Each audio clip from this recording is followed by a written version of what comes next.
제3강 처음도 좋고 중간도 좋고 끝도 좋아야 한다. 법화경 활용하기. 이 세상에 불교 공부 교재는 많습니다.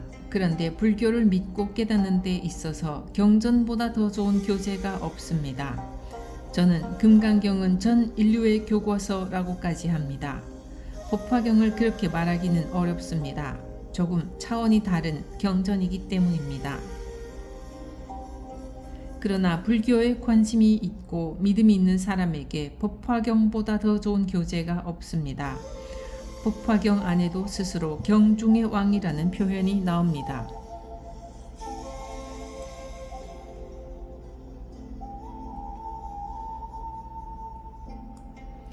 하늘에 무수한 별이 있지만 보름달이 최고이듯이 법화경도 또한 그와 같다. 이 세상에는 별의별 겨울물 강물이 있지만 바다가 최고이듯이 법화경도 그와 같다. 이런 표현들이 법화경에 여러 번 나옵니다. 여러분이 진정으로 불교가 무엇인지를 이해하고 싶다면 법화경을 깊이 있게 공부하고 사경하시기 바랍니다. 법화경에는 인생의 교훈이 될 만한 아기자기한 재미있는 비유도 많습니다. 그런 비유들을 기억해서 다른 사람에게 전하면 좋은 전법 자료가 됩니다.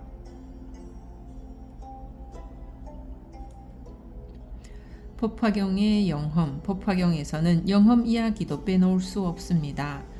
돌아가신 이들을 통해 법화경을 통해 천도하는 이야기는 무수히 많지만 더 중요한 천도는 살아있는 나 자신을 천도하는 일입니다.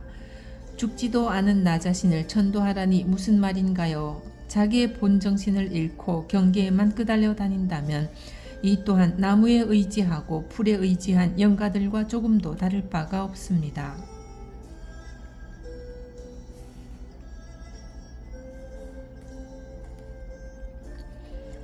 법화경을 제대로 깨달아서 우리들 자신이 경계에 끄달리는 영가의 차원에서 벗어나는 것이 살아있는 영가 천도입니다. 그래서 진정한 사람 가치를 충분히 하는 일, 이것이 급한 일입니다. 광명. 부처님이 광명을 놓아 온 우주를 환히 비추자 그 빛 속에 별별 사람의 모습과 불법을 이행하고 수행하는 모습이 다 나타났습니다. 장차 무슨 이익이 있다고 이러한 광명을 놓으십니까? 부처님이 보리도량에서 얻은 미묘한 법을 설하시려는 것입니까? 저희들을 위하여 수기를 주시려는 것입니까? 미륵보살이 문수보살에게 묻습니다. 이어서 그 뜻을 설해달라고 간청합니다. 이름의 비밀. 문수살이 보살이시여 사부대중과 용과 신들이 모두 부살님을 우러러 배우니 무슨 뜻인지 말씀하여 주소서. 문수보살은 경전상에서 과거 천불의 스승이라는 표현을 합니다. 지혜를 통해서 일천부처님을 부처가 되게 하는 스승이 문수보살입니다. 보살의 이름은 불교가 사람들에게 일러주고자 하는 숭고하고 좋은 뜻을 상징합니다. 문수는 지혜, 보현은 지혜의 실천, 관세음은 자비, 지장보살은 서원, 권력을 뜻합니다. 저는 이것을 불명호의 비밀, 보살명호의 비밀이라고 표현합니다. 그 사실을 몰라야 할 사람에게는 비밀이고 모를 때는 비밀이지만 아는 사람에게는 비밀이 아닙니다. 부처님 명호와 보살의 명호 속에 담긴 비밀은 선교율법회에서 교가 밝혀야 할 내용입니다. 기존의 신앙심을 가지고 있는 불자들에겐 충격이나 놀라움이 될지 모르지만 경학을 전문으로 공부하는 사람들은 그러한 것들을 밝히고 이야기할 수밖에 없음을 감안하고 들어주셔야 합니다. 5대 법장, 과거 천불의 스승이라고 하는 문수보살이 부처님이 광명을 놓는 문제에 대해 과거의 사례를 들어 이야기합니다. 이때 문수사리 보살이 미륵보살 마하살과 여러 보살들에게 말씀하였습니다. 선남자들이여, 내 생각으로는 아마 부처님께서 큰 법문을 말씀하시며 큰 법의 비를 내리시며 큰 법의 소라를 부시며 큰 법의 북을 치시며 큰 법의 뜻을 연설하시리라 여겨집니다. 이 대목을 5대 법장이라고 하는데 그 큰 법문, 큰 법의 비, 큰 법의 소라, 큰 법의 북, 큰 법의 뜻, 이렇게 큰 법이라는 말이 5번 나오기 때문입니다. 부처님은 그동안 이 세상에 없던 무수한 법문을 이야기해 왔습니다. 전통교학의 입장에서는 부처님이 성도하시고 40여 년이 지난 후부터 법화경의 이치를 말하기 시작했다고 봅니다. 부처님이 40년 이상 무수한 법문을 했지만 가슴속에 묻어두었던 진정한 법문을 하려는 큰 불사를 앞두었기 때문에 이렇게 상스러운 광명을 놓은 것입니다. 상서를 보인 이유, 오늘 부처님께서 광명을 놓으심도 그와 같아서 모든 중생들로 하여금 세상 사람들이 믿기 어려운 법문을 듣고 알게 하시려고 이러한 상서를 나타내신 것입니다. 세상 사람들이 믿기 어려운 법문이라고 한 대목을 꼭 기억하기 바랍니다. 40년간 부처님 앞에서 법문을 들은 큰 제자들이 이 법문을 받아들이지 못하고 결국 5,000명이나 되는 제자들이 법석에서 일어나 법당 밖으로 나가는 사건이 실제이든 상징이든 법화경에 기록되어 있습니다. 그만큼 믿기 어려운 법문이라고 여기 나와 있습니다. 봉은사에서 발간하는 판전 2012년 1월호에는 저의 강의가 요약되어 실렸는데 타이틀로 사람 외에 달리 다른 부처가 있겠는가? 라고 나왔습니다. 우리는 지금 마음속으로 온갖 꼼수를 다 부리고 삽니다. 남은 몰라도 스스로는 그것을 압니다. 그런 우리 자신을 보고 꼼수 부려도 괜찮다, 당신은 부처님이다 라고 말한다면 믿을 사람이 몇이나 되겠습니까? 음모와 시기, 질투와 분노 이런 것으로 꽉 차 있는데 어찌하여 이러한 나 자신을 부처라 하는가, 하느님이라 하는가 믿기 어려울 것입니다. 그래서 여기 믿기 어려운 법문을 듣고 알게 하시려고 이러한 상서를 나타내신 것입니다. 라는 말이 먼저 나왔습니다. 이 법화경이 끝날 때까지 여러분은 당신은 부처님이라는 말을 수백 번 반복해서 들을 것입니다. 착한 일을 하고 봉사를 잘한다고 해서 보살이 되고 부처가 되는 것이 아닙니다. 그런 권선징악은 유치원에서도 가르칩니다. 부처님이라고 하는 이 사실에는 다른 뜻이 더 있을 것입니다. 선량하고 의리 있고 점잖고 사람 됨됨이가 뛰어난 것만으로 부처라고 하지는 않을 것이다. 이러한 내용을 자꾸만 듣다 보면 결국 믿기 어려운 것이 아니구나 하고 이해할 때가 있을 것입니다. 경전 속 이름의 비밀. 이제 부처님 이름의 비밀, 보살 이름의 비밀을 제대로 이야기할 단계가 왔습니다. 여러 선남자들이여, 과거에 한량없고 그지없고 불가사의한 아승직업 전에 부처님이 계셨습니다. 이름은 일월 등명, 열애, 응공, 정변지, 명행족, 선서, 세간의 무상사, 조장부, 천인사, 불세존이셨습니다. 인간의 역사는 기껏해야 2, 3만 년이고 지구의 역사는 6, 70억 년입니다. 그런데 여기에 한량없고 그지없고 불가사의한 아승직업 전에 라는 말이 나옵니다. 가로 세로 높이가 각각 40자 되는 거대한 반석이 있습니다. 그 반석에 깃털처럼 가벼운 옷을 입은 하늘의 선녀가 100년에 한 번씩 내려와서 놀다가 갑니다. 선녀들이 입은 얇은 옷깃이 반석을 스쳐 반석이 다 닳아 없어졌을 때를 일겁이라고 합니다. 겁에 대한 여러 이야기 중에 하나입니다. 고작 6, 70억 년의 지구 역사를 아승직업이라고 하는 이 긴 세월에 비교할 수 없습니다. 그러한 한량없고 그지없고 불가사의한 아승직업 전에 부처님이 계셨습니다. 이름이 일월 등명입니다. 일은 해, 태양이 떠서 환하게 밝습니다. 월은 달, 밤에는 달이 떠서 환합니다. 등은 등불입니다. 해도 달도 없을 때에는 등불을 켜서 환하게 밝힙니다. 이 세 가지만 있으면 어떤 어둠도 밝힐 수 있습니다. 무엇으로 밝히든지 환하게 밝힘으로 명입니다. 부처님이 처음 법화경을 시작할 때 광명을 놓아서 1만 8천 국토를 보였습니다. 인간의 삶의 전 영역을 18개라고 합니다. 이것 외에 다른 삶의 모습이 없습니다. 그 모든 삶을 지혜의 빛으로 비춰본다는 뜻입니다. 1월 등명은 그러한 의미입니다. 석가모니 부처님의 스승을 연등 부처님이라고 합니다. 법화경뿐만 아니라 금강경에도 나오는 이야기입니다. 석가모니 부처님은 평범한 인간이었는데 깨달음을 터득하고 나서 부처라는 소리를 듣습니다. 그리고 당당하게 지혜의 길을 보여주셨습니다. 그 석가모니 부처님의 스승이 연등 부처님입니다. 연등은 지혜의 등불을 켠다는 뜻입니다. 결국 석가모니 부처님이 깨달음으로 해서 지혜의 등불을 밝히게 되었다는 뜻입니다. 이런 것이 경전의 비밀입니다. 아는 사람에게는 비밀이 아니지만 모를 때에는 그런 것이 비밀입니다. 저도 어릴 때는 과거 연등 부처님 계셔서 억만 년 전에 그 연등불에게서 이러고 저러고 배우고 닦아 석가모니 부처님이 되었나니 라고 알고 그것을 철저히 믿었습니다. 그러나 경전을 좀 더 사유하다 보니 어느 날 이것은 부처님께서 지혜의 깨달음을 터득한 것을 바로 당신의 스승이라고 한 말이구나 라고 알게 되었습니다. 이 시대는 그 어느 것도 환하게 다 밝혀진 시대입니다. 경전은 그러한 것을 또 제대로 알아야 한다고 말하고 있습니다. 부처님 중에 부처님이라고 하는 비로자나 불은 법신불입니다. 법신불을 광명변조라 합니다. 지혜의 광명이 가득 흘러넘친다는 뜻입니다.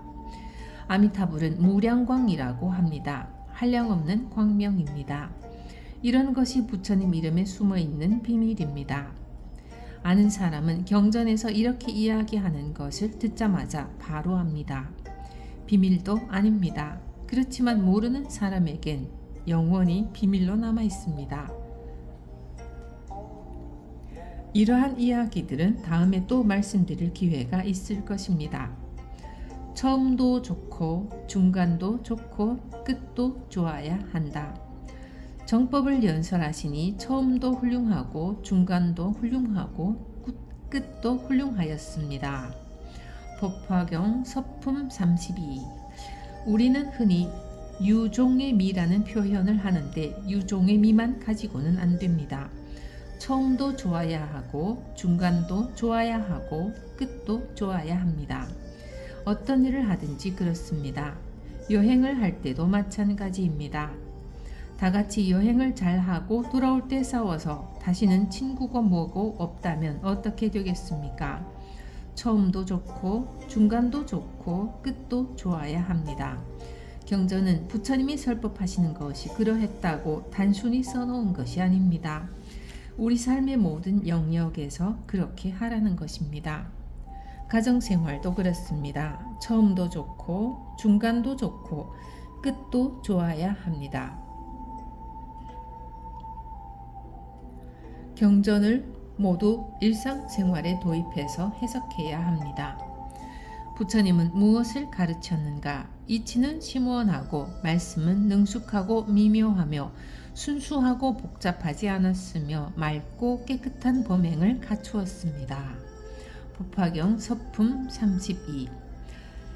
경전을 해석하다 보면 별 뜻도 없는 것을 논리적으로 복잡하고 어렵게 설명하는 경우가 많습니다. 1월 등명불은 그렇지 않았다는 것입니다. 맑고 깨끗한 범행을 갖춘 1월 등명불은 어떤 법문을 했을까요? 경전에서는 1월 등명불의 가르침이라고 했지만 석가모니 부처님이 깨달음을 얻고 우리에게 가르치신 내용들이 그대로 나옵니다. 성문에게는 사성제를 가르치다. 성문을 구하는 이에게는 4가지 진리를 알맞게 말씀하여 나고 늙고 병들고 죽음을 벗어나서 궁극에는 열반을 이루게 하셨습니다. 성문에게 고집멸도라고 하는 4가지 진리 사성제를 가르쳤습니다. 냉정하게 말하자면 이것은 불교에서 초등학교 정도의 과정입니다.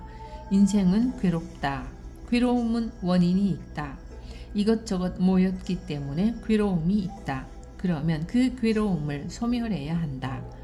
소멸하려면 방법이 있는데 팔정도가 그것이다. 이것이 가장 초보적인 불교의 가르침입니다. 그래서 1월 등명불은 성문을 구하는 이에게 사성제를 이야기해서 생로병사에서 벗어나게 했습니다. 불교 안에는 그보다 더 낮은 차원으로 인천인과교도 있습니다.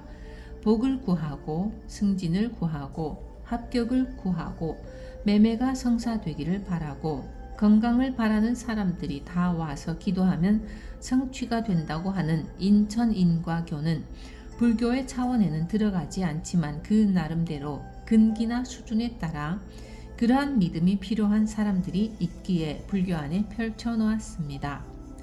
벽지불에게는 12인연을 설하다.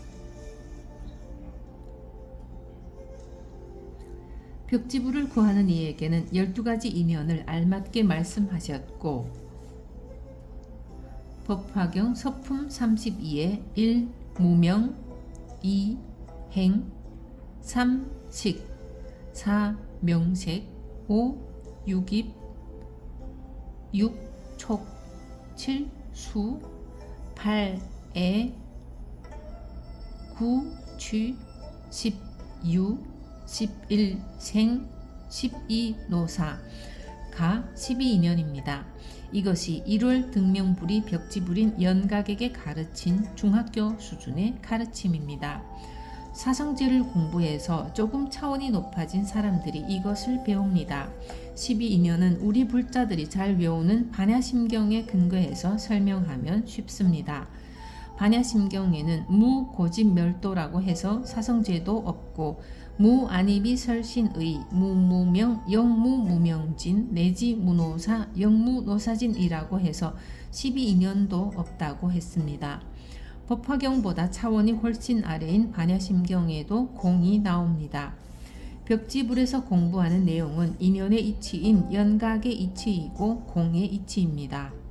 보살에게는 6바라미를 가르치다. 여러 보살들을 위해서는 6가지 바라밀다를 알맞게 말씀하여 최상의 깨달음을 얻어 일체의 지혜를 이루게 하셨습니다.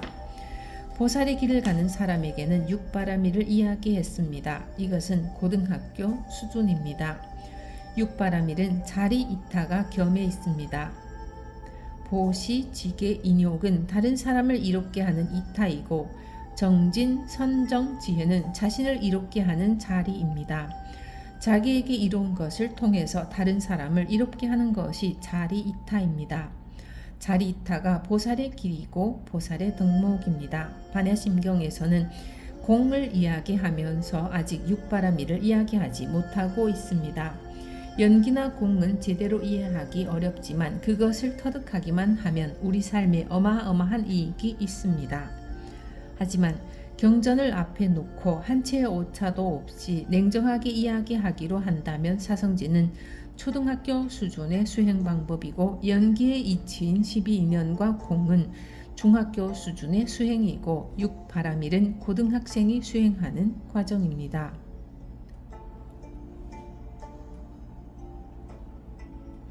법화경은 인불사상을 가르친다. 그러면 법화경에서 가르치는 차원은 무엇일까요? 법화경은 서두에서 말했듯이 사람이 그대로 부처님이라는 사실을 가르칩니다. 온갖 탐진치 삼독과 84,000번뇌를 가지고 있는 그대로 부처님입니다. 이 차원이 법화경의 차원입니다. 법화경에는 6바라미를 닦자, 공을 실천해야 한다, 팔정도를 닦자 등의 이야기가 없습니다.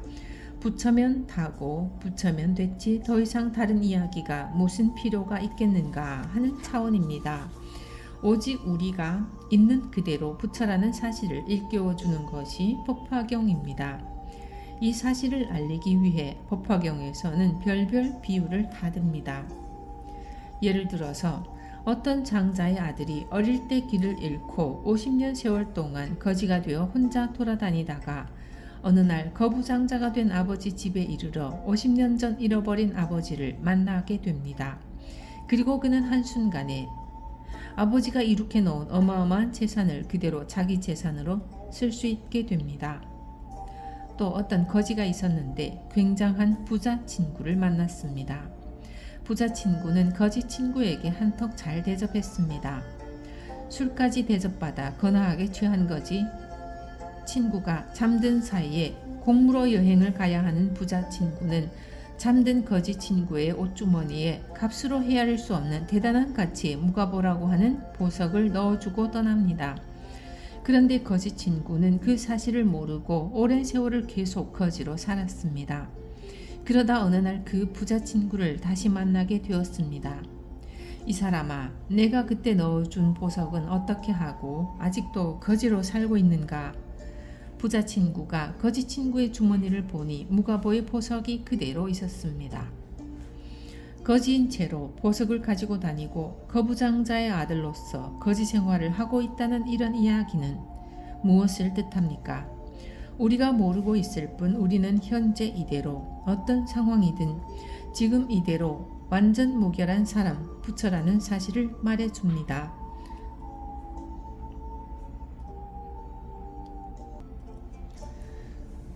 우리는 그대로 사람 부처요, 부처 사람입니다. 사람 부처요, 부처인 사람이라고 하는 이 사실을 명확히 이해하고 깨달으며 살자고 하는 것이 법화경의 근본 취지이고 종지입니다. 그러나 사람의 근기가 각각 다르고 수준이 다르기 때문에 석가모니 부처님도 1월 등명 부처님도 사람의 수준에 따라 사성제와 팔정도를 이야기하고 12인연을 이야기하고 육바라밀을 이야기했습니다. 너도 부처님, 나도 부처님.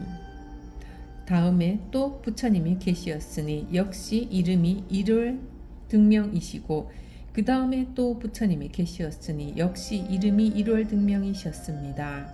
이와 같이 2만 부처님이 계시었는데 다같이 이름이 1월 등명이셨고 성도 똑같이 파라타이셨습니다.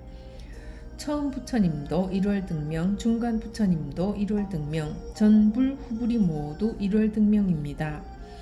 1월 등명이란 깨달음의 지혜라고 하였습니다. 부처는 이미 지혜를 뜻합니다. 그런데도 지혜라고만 하면 못 알아들어서 저 태양을 보라, 태양이 없을 때는 저 달을 보라, 달이 없을 때는 저 등불을 보라, 1월 등으로서 밝힌다 라고까지 해서 경전은 두나디두난 중생을 낱낱이 일깨웁니다. 그런데 왜 하필 2만 부처님일까요? 이는 상대적인 숫자입니다. 이 세상은 나와 너같이 상대적으로 이루어져 있습니다.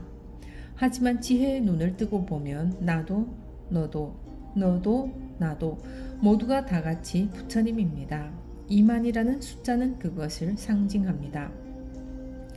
지혜는 빛이다. 아무리 많은 부처님이 이 세상에 등장한다 하더라도 부처님은 오로지 지혜를 뜻할 뿐입니다.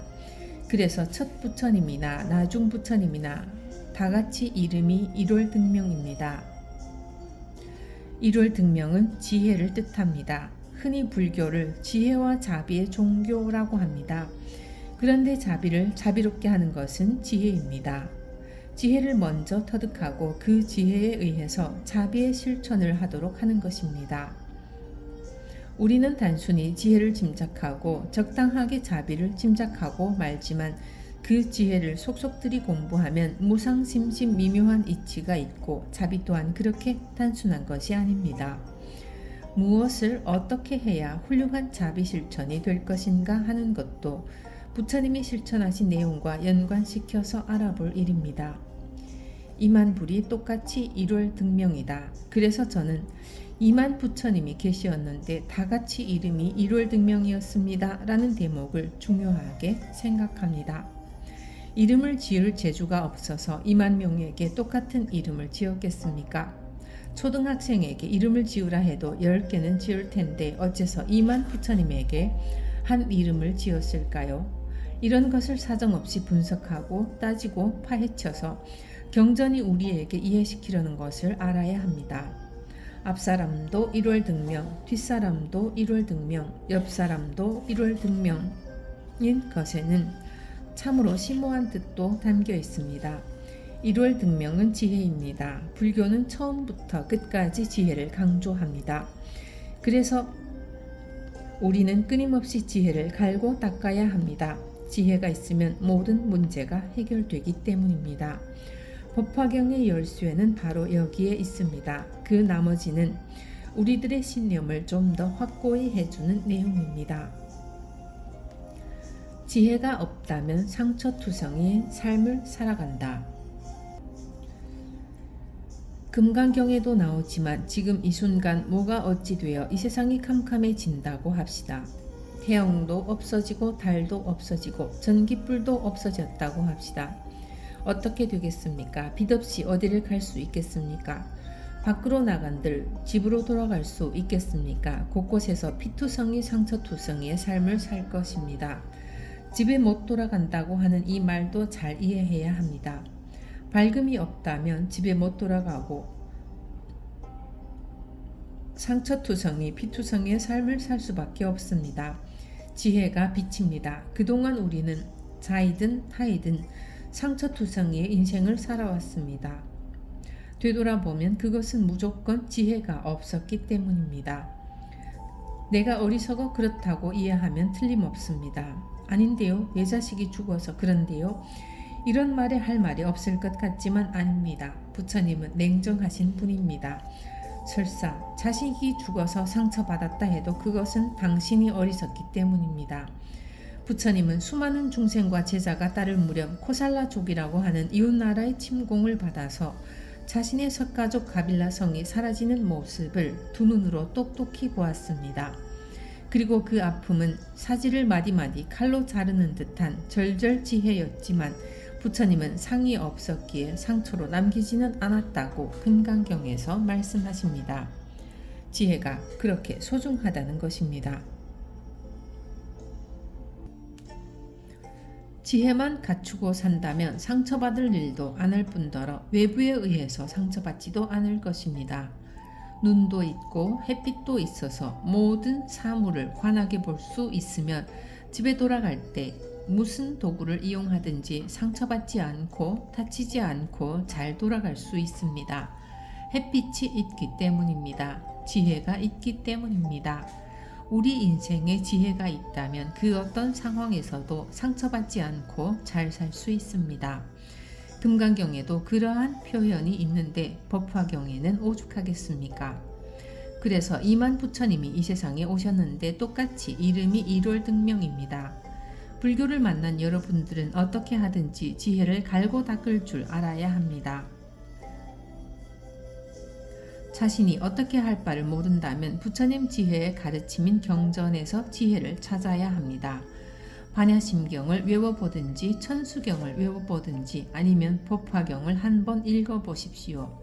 거기서 내게 부족한 지혜를 찾아 어떻게 하든지 지혜로서 우리의 인생을 잘 가꾸고 닦을 줄 알아야 합니다. 이러한 메시지가 법화경 서두에 담겨 있습니다. 앞에 부처나 뒤에 부처나 똑같이 일월등명입니다. 여기에는 엄청난 교훈이 있다는 사실을 기억하면 좋겠습니다. 시간의 진실. 2만 1월 등명 부처님 중에 마지막 부처님에게는 출가 전에 8왕자가 있었습니다. 아버지가 출가하여 깨달음을 얻자 8왕자도 출가하였고 그중 맨 마지막 왕자가 석가모니의 스승이라고 이야기되는 연등불이 되었습니다. 저는 이야기되는 이라고 경전의 비유를 터놓고 말씀드리겠습니다. 지구의 역사는 70억 년밖에 안 되니 여기 나오는 이야기들은 지구가 1000번 만번 생기기도 전의 이야기입니다. 그때의 1월 등명 부처님이 계셨고 그리고 세월이 흘러서 석가모니 부처님이 계셨고 2600년의 세월이 흘러서 우리는 오늘 이 순간을 살고 있습니다.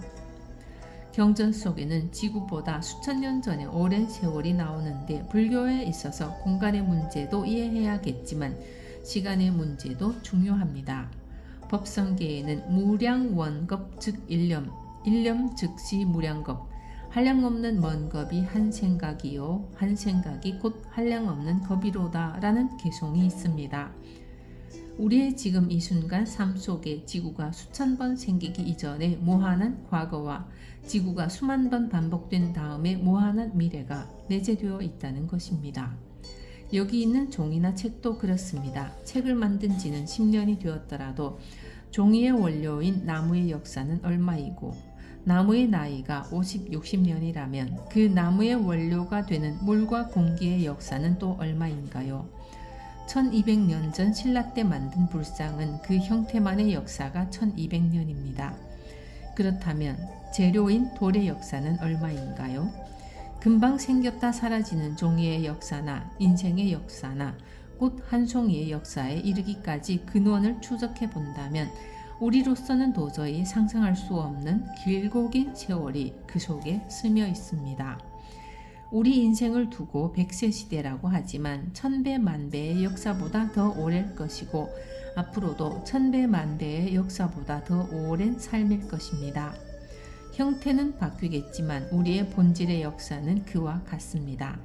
그러한 내용들을 이 속에 다 담고 있습니다. 법화경 서품 하나만 연구하고 분석하더라도 몇 년을 연구해야 할 내용입니다. 경전을 읽을 때 섣불리 판단하지 말고 깊고 깊은 오묘한 뜻을 궁구해서 제대로 이해하려는 자세가 필요합니다. 문수보살과 미륵보살의 과거, 맨 나중에 성불한 분의 이름이 연등불이었습니다. 1월 등명불이 2만 명이 나왔습니다. 한 부처님이 나오고 그 다음 부처님으로 이어지는 시간이 얼마였겠습니까? 그 최후 부처님에게 8왕자가 있었고 그들의 스승은 묘광 보살이었으며 8왕자 중 맨 나중에 성불한 사람이 무수한 세월 전에 석가모니의 스승인 연등불입니다. 묘광 보살의 800제자 중에 한 사람의 이름이 구명이니 이양을 탐하고 여러 경전을 읽기는 하였지만 뜻을 분명하게 알지 못하고 많이 잊어버림으로 구명이라 이름하였습니다. 1월 등명불이 무량의경을 설할 때 보살이 있었는데 묘광 보살이었습니다. 8왕자의 스승이기도 한 묘광 보살이라고 하는 이는 문수보살의 전신입니다. 묘광이라는 이름 역시 지혜를 뜻합니다. 그 제자 중에 구명이라는 이가 있었는데 이름을 구한다는 뜻입니다. 그는 이름을 구하고 자기에게 좋은 것을 탐하고 여러 경전을 읽었지만 뜻을 알지 못하고 많이 잊어버렸습니다. 사실 경전을 읽기만 하는 것으로도 장한 일입니다. 우리도 이런 삶을 삽니다. 종교를 좋아해서 놀러가지 않고 법회에 나오지만 그러면서 명예를 구하고 놀기 좋아하고 자기를 칭찬하면 또 좋아합니다.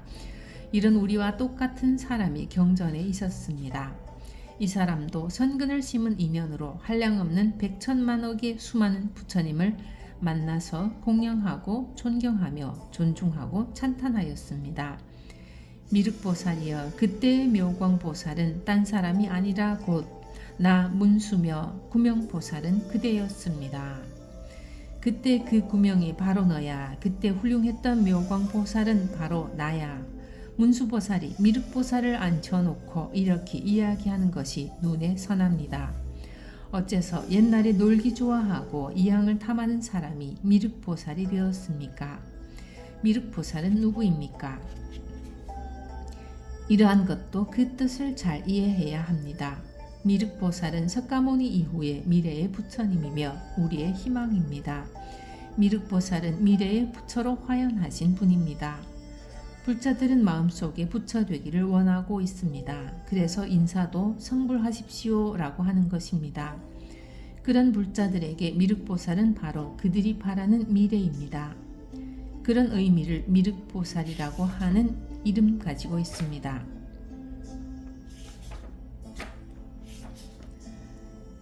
그런데 그렇게 자신의 이익만 챙기고 이름을 좋아하고 경전은 좋아하지만 아무것도 모르고 그냥 넘기는 이가 어떻게 미륵보살이 되었느냐? 제가 한 가지 재미있는 말씀을 드리겠습니다. 콩나물 법문이라는 것입니다. 여러분, 콩나물 시루에 콩을 안치고 물을 한번 줘보십시오. 물이 주르륵 다 빠져나가 버립니다. 콩나물을 기르는 사람들은 물이 빠지는 줄 알면서도 끊임없이 물을 줍니다. 그러다가 일주일쯤 되면 콩이 상당히 부풀고 싹이 납니다. 계속해서 물을 더 주면 먹을 수 있을 만치 콩나물이 자라 있습니다. 바로 이것이 우리가 가는 길이고 미륵보살이 넘어간 길입니다. 처음에는 경전을 읽어도 무슨 뜻인지 이해하지 못합니다. 그래도 끊임없이 읽고 포표에도 길을 쓰고 동참해 보는 것입니다. 그렇게 해도 하나도 남는 게 없습니다. 물이 다 빠져나가는 콩나물 시루와 같습니다. 그런데 물이 다 빠져나갔어도 어느새 콩나물은 자라 있습니다. 우리의 지혜도 그런 과정을 통해서 자신도 모르게 자라고 있습니다. 이것이 콩나물 법문입니다. 다른 것은 다 잊어도 콩나물 법문 하나만이라도 잘 기억하시기 바랍니다.